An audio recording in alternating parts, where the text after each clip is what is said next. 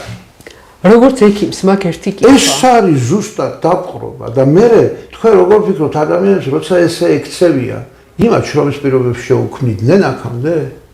იმიტომაც მოიმატა ამ პროფდაავადებებმა. ეს პროფდაავადებაა. კი ბატონო, რა თქმა უნდა. ლაპარაკობდნენ რომ ფილტვის კიბო ხომ არ არის პროფდაავადება, მუდმივად მიმდინარეობდა ის. იმიტომ რომ პროფდაავადებათა განვითარების ფონზე ძალიან ხშირად ვითარდება. ეხლა ნახეთ თქვენ რასაც ძანებთ, ოჯახებში თუ მიდის უკვე ესეთი მოპოვება, მტაცებლური მოპოვება, რასაც ქვია, ფაქტურად ოჯახის წევრები, ბავშვები დიდებენ, მთელი ქალაქი უკვე ამ პრობლემაშია. აღუწერელი პროფდაავადებებია, იმიტომ რომ ის ბავშვი არ მუშაობს და არ არის პროფესიულად დაავადებული, ხვდებით? ეს არის უკვე ეკოდაავადება. ეკოდაავადება. ნუ საშინელება. ბატონ ზაქარია, ეხლა ეს ადამიანებზე თქვენ ძალიან საინტერესო დეტალები ძანეთ. ერთ ამბავს გაგახსენებთ.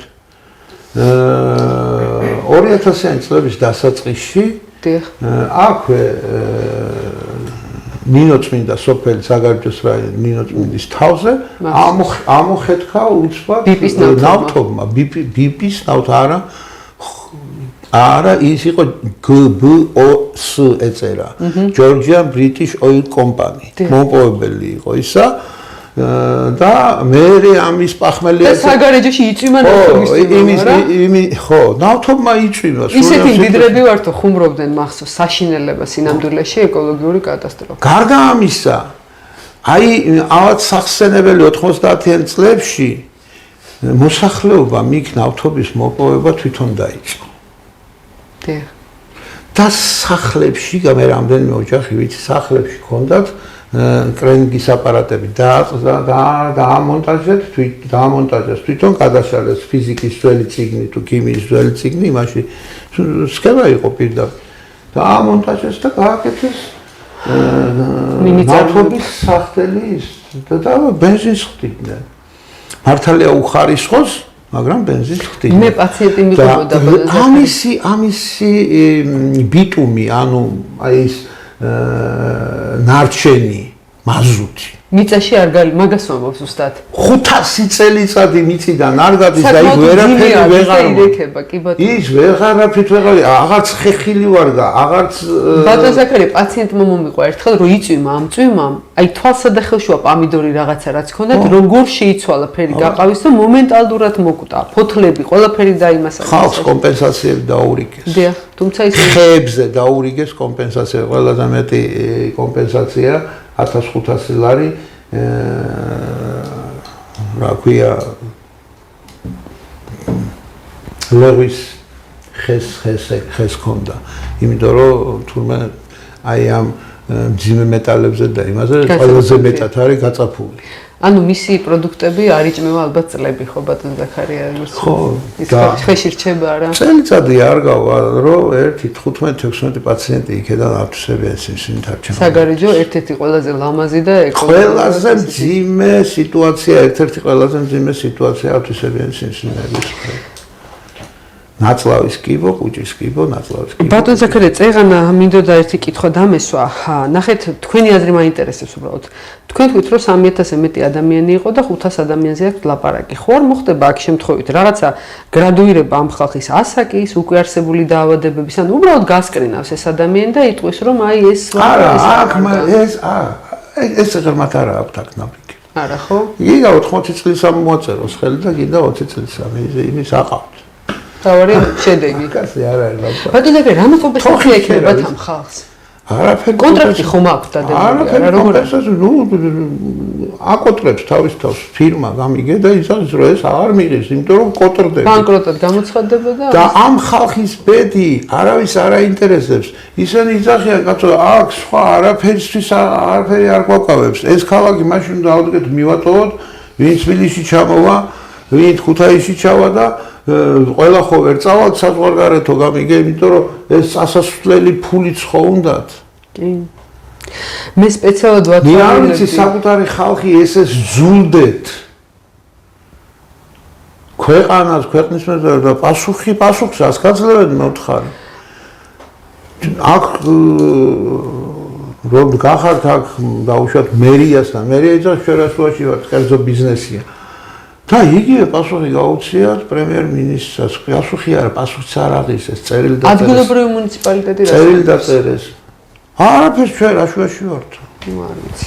ბატონ ზაქარია, ჩვენ ამ ბიუჯეტში ფულს იხდიანო, ხო, პლუს მაგას ყველას საოცარი რა არის. მე ესეთი რამე თუ შეიძლება და მოხდარიყო არ ვიცოდი. ყოველ თვე ეს კომპანია 30000 ლარს იხდის ჯარიმას საშემოსავლოში, რომ არ მოხდეს მისი ფინანსები, არა ჩვენებს არ შემოსავალს საწყასავალს.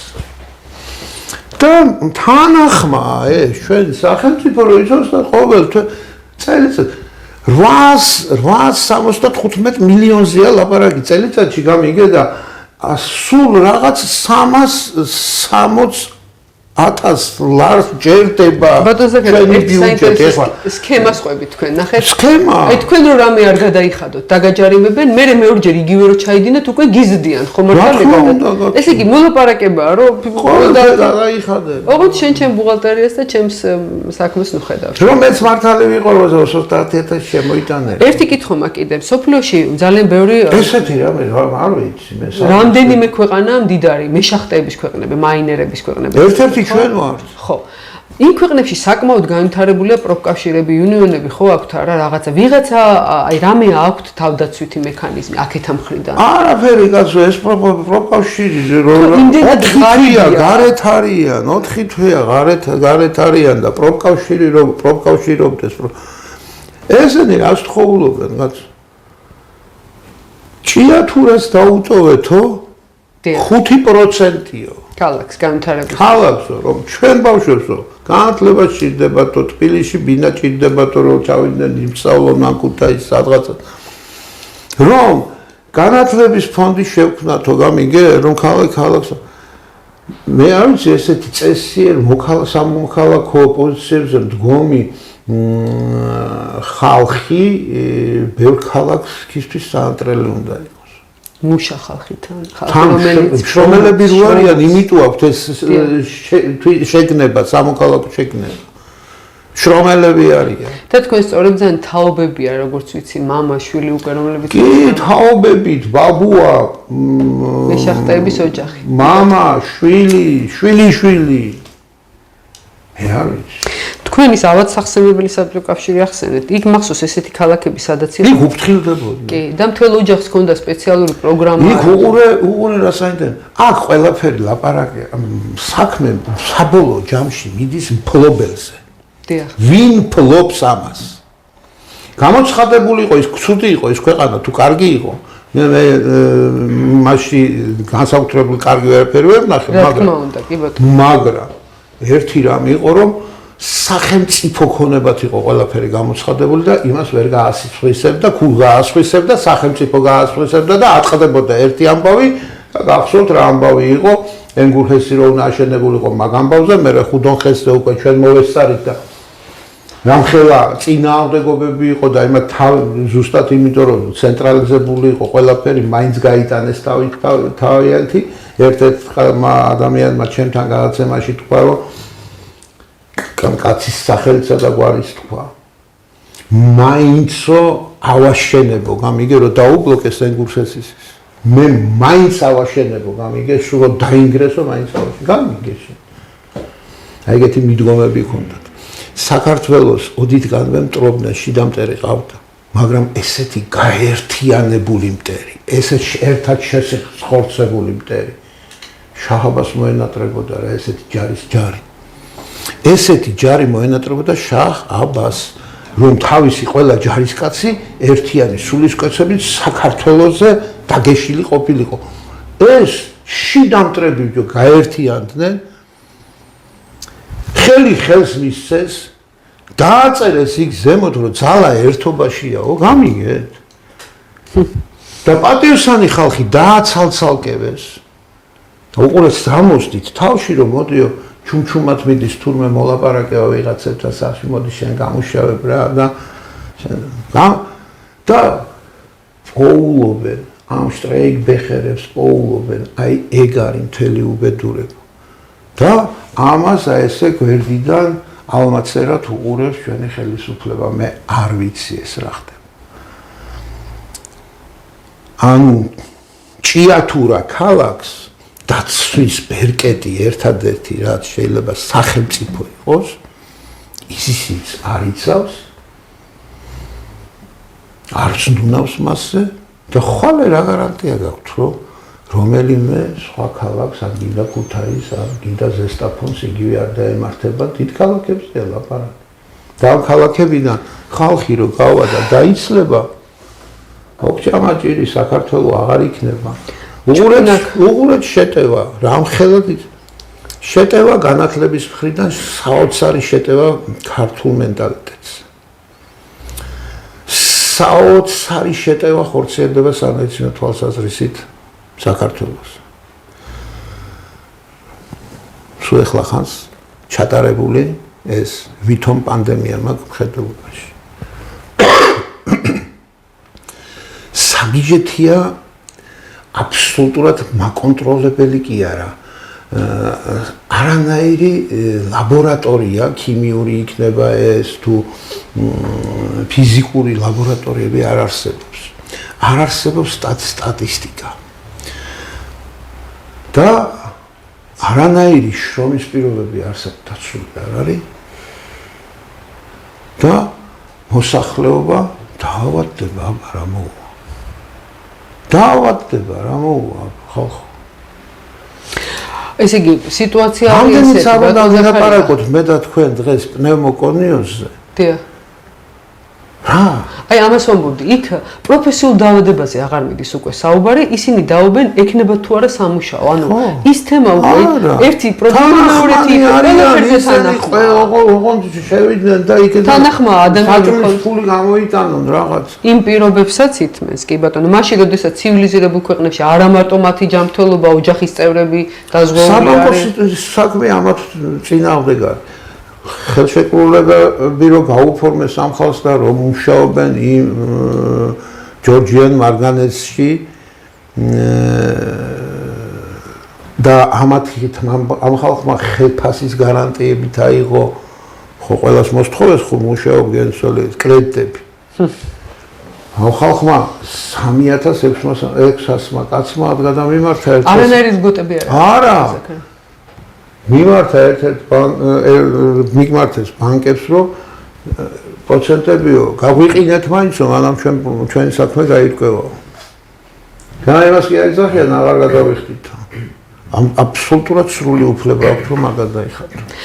ესეც არის რისკო სამუშაოებზე რამდენად სწორია რომ სამედიცინო დაზღვევა არ ქონდეთ პაციენტებს. რა დაზღვევა ის დაზღვევა. იქ რომ ჩავედი და რო ვინახულე ერთი კაცი გავომეკიდა ვაიმეო დღესვე მიდიხარო ეხლა მე მზად არა ვარო თორე მანქანის ფულს ხო დავზოგავდი თბილისში ვარ ექიმთან დაბარებული. გული მომიკვდა რა. გული მომიკვდა. მე არ ვიცი. რა დააშავა ამ ქართველმა ხალხმა რომ ყველას ესეს ძულს. გაიხედავ ქართველის ზულს, გამოიხედავ ქართველის ზულს ყველას. ყველა მხრიდან არის შეტევა. მანამ დავიწყებთ გადაცემას რაღაც ახალ ნარკოტიკებზე ვლაპარაკობთ. კი ბატონო. ნარკომანია ხომ თლაც წაგვილეცა და გაგვიუბედურა ბავშვები და შთამომავლობა. თუ არ გაინწყა ქართველი ხალხი, მარტო მე და შენი საუბარი არ გამოდგება რა. თუ ხალხი ერთიანად არ გაინწყა და არ აიღო მართვის სადავეები ხელში. ხალხმა უნდა აიღოს მართვის სადავეები ხელში. მე არავის ანარქიისკენ არ მოუწოდებ. ხალხმა უნდა აიღოს ძალაუფლება და მან უნდა ჩაატაროს არჩევნები. ხალხმა პირველი არჩევნები სულაც 15 წუთში არის შესაძლებელი ჩატარდეს. ყველა სოფელს დაეგზავნოს. განცხადება ვაცნობოთ. მომადა ამ დღეს ჩვენ პარლამენტი უნდა შევკრიბოთ. თითო სოფლიდან, თითო რაიონიდან ორი კაცი გამოგვიგზავნეთ. თვითონ თქვენ რაიონებში თქვენზე უკეთესად ვინ იცის რა ხალხი ცხოვრობთ, კაცო? ბატონ ზაქარი, ეხა ეს პრობლემა, რაზეც ჩვენ საუბრობთ, გარდა იმისა, რომ არის პრობლემა მაინერების ან მეშახტეების, არის უდიდესი ეკოლოგიური პრობლემა. ხო, 20 წელიწადში ჩვენ მივიღებთ დაცარიელებულ საბადოს, გაუბედურებულ დაავადებულ მეშახტეებს და დაანგრეულ ქალაქს. და დაანგრეულ ქალაქი არა, საუბედუროთ ეს ხო მარტო ქალაქი არ დაინგრევა, მოხდება კონკრეტული ადამიანის ეკოსისტემა. ეკოსისტემა, კი ბატონო. კი ბატონო. ის მარტო ქალაქი არ იყო, სოფლებიც ინგრევა იქა. დიახ. და ამ დროს ეს თანხაც ის კომპენსაცია, რისიც თუ შეიძლება საერთოდ ესეთი ტრაგედიის კომპენსაციას, ისიც იმ ბიზნესმენის ხელში იქნება და სახელმწიფოს არაფერი ბერკეტი არ იქნება იმისთვის, რომ ამე გააჩეროს. კიდევ ახალი ხოვლობენ გვაჩვენეთო სახელმწიფოსთან ხო ხელშეკრულება გააფორმო იმან. გვაჩვენეთო იმ ხელშეკრულებაში აუწერიაო რა. აი პროექტის მომგებიანობას აჩვენებს ის, რომ კომუნისტების პერიოდში, როცა გაკეთა, ყველაზე მეტი ისინი საბაგირო გზები იყო. გახსოვთ ეს ისტორიული ის არის ამ ქალაქში. ხო, ესე იგი, რა თანხა იხარჯებოდა, იმიტომ რომ რამდენად მომგებიანი პროექტი იყო ბატონ ზაქარი. ეს რა დაემატა? პირველი საბაგირო გზა ნიკოლაძის დაპროექტებულია კი ბატონო. ისტორიული გზა, რომელშიც შეგიძლია სამუზეუმოებით ატარო ტურისტები. და აქედანო როგორ გამოვიტანოთ, რო დაიწყეს ლაპარაკი და აგერო და ბატონ ზაქარი რომლებიც დღემდე მუშაობს, რამდენადაც ვიცი და არანაირი რესტავრაცია და ის არა, რესტავრაციას ალბათ უტარებენ, არ ვიცი. ალბათ, მაგრამ ხო. ეს არის მართლა საოცარი ქალაქი, საოცარი, რა ვიცი, საქართველოს გული მოსახლეობით და სამწუხარო, ერის ნარჩენები. რა ლამაზია ამ თაში შევარდნილი და შეფენილი. მე როგორ ისეთი თვითონ ხალხიც იმერლები ძალიან უწესიერესი ხალხი. კი ბატონო, ზუსტად. უწესიერესი ხალხი. შემიძლია თქვა. აბსოლუტურად არ აქვს ეშმაკობა. კი ბატონო. ადვილად მოსატყუებელი ხალხია და ისარგებლა სულ ყველა მამათი ავალი გულით და აი ესე დღეში აგდებენ. რა დაგიშევათ ამ ხალხს? და თან როგორი რატო ხართ ადამიანის მოძულეები რა? რატომ ხართ ადამიანი? რატო არ გიხარიათ, როცა ვიღაცას დაიცავთ გაჭირვებულს? რატომ გინდათ, რომ სულ ყველა ერთიანად გადაუვალოთ ის ფილმი მახსენდება არასერიოზული კაცი, ხო? თქვენ და თქვენნაირებმა გაისეირნეთ და გამოისეირნეთ ჩემზეო, რო იცახის. აი ეს ხალხი არიან, ვინც გათელეთ თქვენ და თელავთ თქვენ. ხან გაისეირნებთ და ხან გამოისეირნებთ. მე მოვჭი. იმასე არის იმ ფილმში ესე ამთავრებს. კი ბატონო, ბატონ ზაქარიან, ჩვენ აქ დავიწყეთ სხვა თემით. ხო არა, პრობ დაავადებებზე უნდა ვესაუბროთ ასე რა არის. ჩვენი რუბრიკა სამწუხაროდ. პრობ დაავადებებზე იცი როდის უნდა საუბარი? როდესაც იქ ყველაფერი არის კარგად აღწევილი, დავარცხნილია, არც ხალხი აუკმაყოფილო, არც არაფერი, მაგრამ ამ ხალხს თვითონაც რო არ იციან ისე ემუქრებათ რაღაცა მომავალში გამიგე ან 2-3 ადამიანი გამოჩნდა რომელიმე საწარმოდან ერთი და იგივე დაავადებით და ამაზე ბატონო ეს არის ძალიან ჩვენური ცუდი მარკეტინგული ის არის პოლიტიკა ასე ვთქვათ იმდენი პრობლემა დაულაგეს ამ ადამიანებს წინ პრობლემამდე აღარ მიდის ხალხი ის რომ მალე მიწა გამოითხრება და სახლები ჩავარდება აღარ ინტერესებს ვერ მიდის აქამდე პრობლემამდე ვეღარ მიდის წუწუნებენ იცახიან აგერ გოჭი დამეკარგაო კაცო გოჭი გაუზდია ბატონ ზაქარი რამდენი წელი გავიდა ამ დავაში აი ესე დავებში. რამდენი წელი კომპანიას ეკ. წელიწად 3-4 ესე დღეებში არის ეს ხალხი. ყოველ წელიწად შარშალაც იყო, შარშალცინაც იყო, იმის წინაც იყო. ასე გავა დანარჩენი 20 წელიც თუ ვიღაცამ არ გამოფხიზდა და არ მიიღო რაღაც ზომები. ვიცი, მე არ ვიცი. და ის რაღა გახდა ის ხელშეკრულების ეგზემპლარს ქსეროქსი გადაუღებდა ჩვენთან ხალხს. გიჩვენებთ კოლომოისკი კონფიდენციალურია ისა. როგორ შეიძლება ამ კონფიდენციალურობის დაცვისთვის ამგედა თქვენი მოსახლეობა გაწიროთ? ნაციონალიზაცია გაუკეთეთ, სულაც, რომ ვერ უვლის იქაურობას. არ გიწერიათ იქ თუ ვერ მოუარა. იმ ხელშეკრულებად და თუ ისეთი ხელშეკრულება გაქვთ გაფორმებული უკან დაბრუნების არანაირი მექანიზმი არ აქვს შიგნით, გამიგე აი ესეთი ფორს-მაჟორული სიტუაციებისთვის, მაშინ მაღლადებს თქვენ და მაგრები ყოფილიყავთ, ძალიან მაგარი ხელშეკრულებები გწოდნიათ. სოფოა ეს ხალხი. ჩამოსულან ახლა 4 ადამიანი და კანცელარიასთან ხედან იქ და შიმშილობენ. მე ვიყავი რამდენიმე დღის წინ, ხუთშაბათს ვიყავი, წინა ხუთშაბათს ასული მე-13 დღე იყო შიმშილობის. ახალგაზრდა გამხდარი, გამოჩხიკული კაცი დგა. ბატონ ზაქარია, ჩამოყალიბებული მაინცაა. ხო, პლუს მაგას 4 დაუჭერიათ. მათგანი? 2 მოშიმშილი. რატო? იმიტომ რომ ვიღაცას ჩამოუვლია, გამიგე, ნაყიდი მაქვს მთელი ჭიათურა და რაც მინდა იმას გიზავთო და ეთქობა ან უცბად და რაც საოცარი რა არის.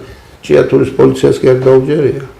სამხარეო პოლიციიდან გამოუძახია იმას ცალკე სპეცნაზს დააყენეს. გესმით რაზეა საუბარი? ეს არის სამარცხვინო არ არის. ეს არის საპირალი. მედია რომ და მიხედეთ ქვეყანას, მიხედეთ გაუკეთეთ ნაციონალიზაცია ობიექტებს, რომლებიც არის სტრატეგიული დანიშნულების და საქართველოსია და ქართველი ხალხის არის და არა ვიღაცა მოლომოისკების. კი ბატონო. დააბრუნეთ ნაძარცვი, დააბრუნეთ, ეგ არის ნაძარცვი. ჩვენი გადაცემა ხუჩა რო დადიოდა 30 წელიწადი ჩვენი მთავრობები და აბა ეს იყიდეთ და აბა ის იყიდეთ ის ერთი გარდაცვლილები სულს არ ამბობენო და არც მე ვიტყვით სულს ჭუან აღრძობი იყო ჩამოვიდა და ყველაფერი იყიდებოდა და ერთმა კითხა ჟურნალისტმა სინდის იყიდებაო და თუ ფასო ნორმალურს მომცეთო სინდისაც გავყიდიო უკვე გაყიდული ქონდა მას სინდისი როდესაც ამას ამბობდა ძვირფასო მაყურებლობა, ჩვენი გადაცემა რუბრიკა საზოგადოება და სამართალი უნდა აუხილდით სინდის. უნდა წაგვემართა. შუბლის სახლს ნუ გაიწყვეთ. ნუ გაიწყვეთ შუბლის სახლს. სოდონი ხართ და შთამომავლობაა თქვენი სოდო.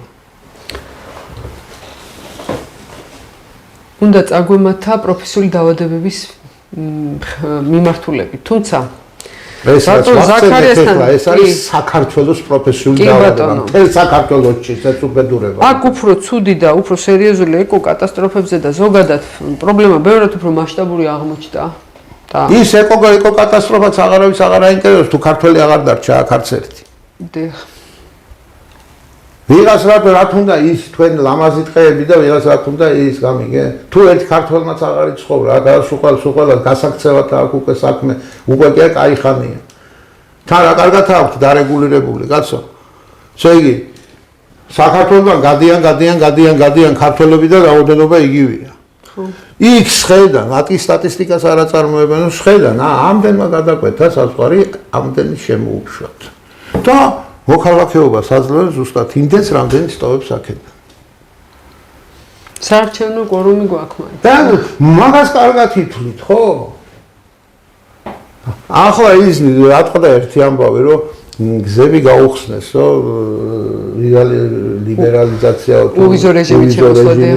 ისეთ ქვეყნებში, ბანგლადეშიო, ნიგერია და ასე მესამე თუ მეოთხე რიგის ქვეყნებში.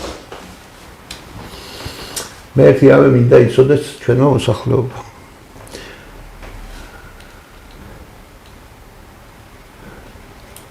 უვიზო რეჟიმი შემოვიდა და არ იხულა ამ ხალხმა და არ შემოვარდა აქ.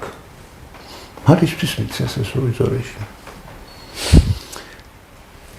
გონია ბატონ ზაქარია. არა, არ შემოვიდნენ. ვინმე ახალი დაემატა, არ დაემატა. არ დაემატა. აი მაშინ წავალთ მე. არ დაემატა. ესე იგი ვიზა ლიბერალიზაცია არ მუშაობს, უბრალოდ არ მუშაობს. უბრალოდ ეს ხალხი უკვე დიდი ხანია აქ იყვნენ ჩამოსულები და არ ღვევდნენ სამიგრაციო კანონს და მათ დეპორტი ეკუთვნოდა და ამიტომ მიიღეს ეს კანონი პოსტ-ფაქტუმ, რომ არავინ არ გაიყვანოს აქეთ. კი ბატონო. მექანიზმი შექმნეს ამ ხალხის დასატოვებლად. მიხვდით ხო? კი ბატონო. ეს კიდევ უფრო რთული სქემა. კიდევ უფრო რთული კი არ კიდევ საშინელი სქემა. ბავშვებზე ვიცოდით, ნედა რას მუშაობენ საწყალი ბავშვები ამ გლოვოზე და იმაზე. პროფდაავადებზე ვსაუბრობთ. ხედახამე რო გარეცხედან ჩვენი ბავშვები. ვინა ჯანმრთელობა და ვინა ბევრი უცხოელი დაემატა. ბევრი უცხოელი კი არ ჩაანაცვლა თითქმის 80%-ით უცხოელებმა. რამდენად არიან? უფრო დაბალ ხელფასზე მუშაობენ და ამდენად. რატო მოდიან მაინდამაინც ნიგერიიდან აქ? რატო არ მიდიან ამერიკაში? ამერიკაში არ რეგულობენ. ნიგერიაში ჩვენზე გაუსაზრდელია ცხოვრება. და აქ მოდიან და ჩვენ მოქალაქეებს არაფრით არ იცავს ჩვენი ქვეყანა. მე ბევრჯერ მithქვამს. საბჭოთა კავშირი დაინგრა სასწრაფოდ ევროპამ და დასავლეთმა უარი თქვა საბჭოთა დიპლომებს. ჩვენ არ ვაღიარებთ მაგ დიპლომს. და ზოგიერთ ჭკუათ ხელს ეგონა რომ ისე ცუდად გვასწავლიდნენ თურმე რომ ამერიკა ეხლაც ამბობენ ამას აი ექიმების დიპლომს არ ცნობენ ასე ალაპარაკ აი მათ რატო იცით ამერიკამ არ ცნო ერთნიშნულად ხო არ იტყო და ის რომ იცი შენ ამჭირდები მე ეს ამ გადაცემის თემა არ არის ბატონ ზაქარია როცა ჩვენ თავისი მოსახლეობის თავისი ექიმების სამუშაო ადგილები დაიცვა თავისი ინჟინრების სამუშაო ადგილები დაიცვა იმიტომ რომ 110-მანეთიანი და 120-მანეთიანი ხელფასიდან აქედან რომ გაქცეულიყო იქ ვიღაცა ჩასულიყო უცბად $1000-ზე იმუშავებდა და რა თქმა უნდა ყველა სასწრაფოდ დავიმატეთ ბატონ ზაქარია მე-12 კლასი იმ იმედითო ჩვენი დიპლომი გახდა ცნობადი არა ენდაცვალი ის სპეციალური იურიდიული სამედიცინო სპეციალობის თელი რიგი არის ხა მე-12 კლასი რო დავიმატეთ დიდი სამბით იმ მე-12 კლასში ბავშვები დადიან ეს ხო ეგ უკეც ეხლა კითხვას ავსვავ რა გინდა თქვენ ისეთი სკოლები რაში გჭირდება ჩვენ ისეთი სკოლები რომ პირველი კლასიდან მოყოლებული ბავშვები რეპეტიტორებთან დადიან ბატონ ზაქარია მე-12 კლასი ყოფილა ძალიან სერიოზული ფსიქოლოგიური მომენტი. მე-11 კლასიდან აი ის ასაკობრივი რეინჯია ძალიან საინტერესო. თუ ადამიანი არ მიდის უმაღლეს განათლების მისაღებად, მე-12 კლასში ბევრად მეტი ტოვებს უკვე, იმედიც აღარ აქვს, იმიტომ რომ ის ერთი წელი ყოფილა გარდამტეხი ძალიან ხშირად. ანუ აი 10 ბავშვი რომელიც აპირებდა სკოლის დამთავრებისთანავე 10-დან 9 აპირებდა სწავლის გაგრძელებას. 12 კლასს რო ასწავლი უკვე 6 არის ხტებით რა ის ერთი წელი იმ მასაკობრივ გარდა ამისა პროგრამა განათლების პროგრამა გასაშუალებულია საშუალო ბავშვია გაანგარიშებული და არა გონება გახსნილ ადამიანებს ვეძახით ამ ჩვენ შვილებს რომ დედა რა გონება გახსნილებია რა გონება გახსნილება მარტო კომპიუტერში და იმაში გამოიხატება მათი გონება გახსნილობა სამჯერ სამი კითხე ერთი და რამდენმა იცის ზეპირად მოკლედ ბატონ ზაქარია ჩვენი გადაცემა საზოგადოება სამართალი დავიწყეთ პროფესიულ დაავადებებზე საუბარი და ბევრად უფრო მნიშვნელოვანი დაგვიწია გვინდოდა საუბარი მაგრამ დღეს ისეთი ამბები ხდება უკვე თემა უფრო მნიშვნელოვანი პრობლემაში ჩაგვითრია მე არ ვიტყოდი რომ არასამედიცინო პრობლემაში იმიტომ რომ ეს პოლიტიკურია შეიძლება ვიღაცისთვის მაგრამ ჩვენ ექიმები აქ ბევრად მნიშვნელოვან სამედიცინო პრობლემას ხედავთ იმიტომ რომ ყველაზე დიდი პოლიტიკა დიახ ჯანმრთელი ადამიანის სკოლა არა. რა თქმა უნდა, ჯანდაცვის პოლიტიკა კიდეც ალკე თემაა, ხო მართალია? პოლიტიკა რა არის გასული. აქედან გამომდინარე, ჩვენ გადაცემათა აი ამ ციკლს ამ რუბრიკით საზოგადოება და სამართალი ეს კულაპის კიდევ უნდა გავაგრძელოთ, იმიტომ რომ მავნე გარემო და ადამიანის ჯანმრთელობა ეს არის ორი ერთმანეთთან, რა ვიცი, ძალიან მჭიდროდ გადაჯაჭვული და რაც მეტი ნახეთ ბატონ ზაქარია, მეტი შევყევით თემებს, მით უფრო მეტი და მეტი პრობლემა წამოვიდა. დავიწყეთ საკვები მავნეობით, აგერ ახლა უკვე პროფესიულ მავნეობაზე და რაღაც ჩვენ აღარ შევხებივართ ახლა წყალსაცავების ამბავს. კი ბატონო. სადაც წყალსაცავი არაბუნებრივად ხელოვნურად შეიქმნა, ყველგან მოიმატა იქ ასთმა სინდრომმა, ეს და ჩვენი გადაცემის მომდევნო თემათა ზუსტად ესეთი პრობლემების წამოწევა დავაანონსოთ ბატონ ზაქარია. მე იმედი მაქვს, რომ ჩვენ მოკრძალებულ წვლილს შევიტანთ, იმიტომ რომ ახლა შაორის ტბის გაკეთება. დიახ. ნიკოლ წმინდას გაუჩინა სოკო და იშლებოდა მთლიანად. ქვას ანგრევს. ტენიანობას მატეთ. ბატონ ზაქარია, ასეთივე პრობლემა თქვენ თუ ახვალთ ლისზე და ნახავთ როგორ გაიზარდა ლისში თვითონ ტბის ტერიტორიაზე ეს სცენარეები, რომლებიც იწვევენ სულ უფრო და უფრო დაპატარავებას ტბის. არავინ არ წმინდავს, მე რეგულარულად დავდივარ ჩვენი როცა დროა გავისეინოთ. ნუ ახლა ხო, ნუ მაგრამ ეს ხო გარკვეული ეს ტბა არის ერთ-ერთი ყველაზე დაბალწყლიანი ტბა არის, ეს ფაქტობრივად ტბორია. დიახ. ხო. იქ მშენებლობები რო წავიდა ის წყალი სადღაცას გაეპარათ და პატარავდება ეს ტბა. კიდე ერთი საინტერესო ლისე რაც არის ის რომ ეს არის ის ადგილი თბილისში სადაც არის გოგირდის წყლის ბუნებრივი საბადო და ამ მშენებლობის საფუძველზე საწავა ის გოგირდი ღმერთმა იცის ყველა ქვეყანა იყენებს ნორმალურად და ჩვენ არ ვიცი რა შვებით. მოკლედ პრობლემები ძალიან ბევრია. განსვენებულ პრემიერ-მინისტრს ქონდა იდეა რომ ლისის ტბა დაეშო საბოლოოდ და იქ უნდა რომ გაეკეთებინა პოლიტიკურ მოღვაწეთა პანთეონი ანუ პარლამენტარის პანთეონი. მადლობა მინდა მოგახსენოთ ბატონ ზაქარია. იმედი მაქვს რომ რა ვიცი მე იმედი მაქვს რომ ჩვენ გადაცემას გარკვეული შედეგი მოაქვს და ის ადამიანი ნახავს, ვისაც ხელით იწება. ახლა რომ ეს გადაცემებიც ალბათ არ უნდა ჩავწეროთ, იმიტომ რომ ჩვენ რო ლაპარაკობთ მაყურებელს თითქოს სხვა ბოლს გამოვაშვებინებ და ამ ორთქს გამოუშვებენ ხოლმე ჩვენ მაყურებლის დროს და თავის დინებით მიედინება ყველაფერი. არა ხო უნდა რაღაცნაირად გაერთიანდეთ და უნდა გავერთიანდეთ რა. ავიცი შევქმნით კიდევაც ავიცი ჩვენ საინიციატივო ჯგუფთან ერთად რაღაცა დიდი გაერთიანება რაღაცა კი არა საკმაოდ სერიოზული ჩანაფიქრი გვაქვს და უნდა ამოძრავდეთ თორე ბოლო დღეებშია საქართველოს ბოლო წლებში კი არა ბოლო დღეებშია მე ესე ვფიქრობ რა იმიტომ რომ ერთდროულად ეს ყველა მიმართულებით შეტევა ამას ვერ გაუძლებთ ჩვენ თუ მართლა გავერთიანდით და მართლა რაღაცა ზონებს არ მიმართეთ. არ შეიძლება ესეთ ნირვანაში ყოფნა და ესეთ ნეტარებაში ყოფნა, როგორც ჩვენი მოსახლეობა იქცევა. მადლობა ბატონ ზაქარია. კარგად წანდებოდეთ. დიდი ბოდიში მინდა გითხრათ. რაღაცნაირ გადაცემას სხვა მიმართულებაში ჩავშვით, მაგრამ არა უშავს.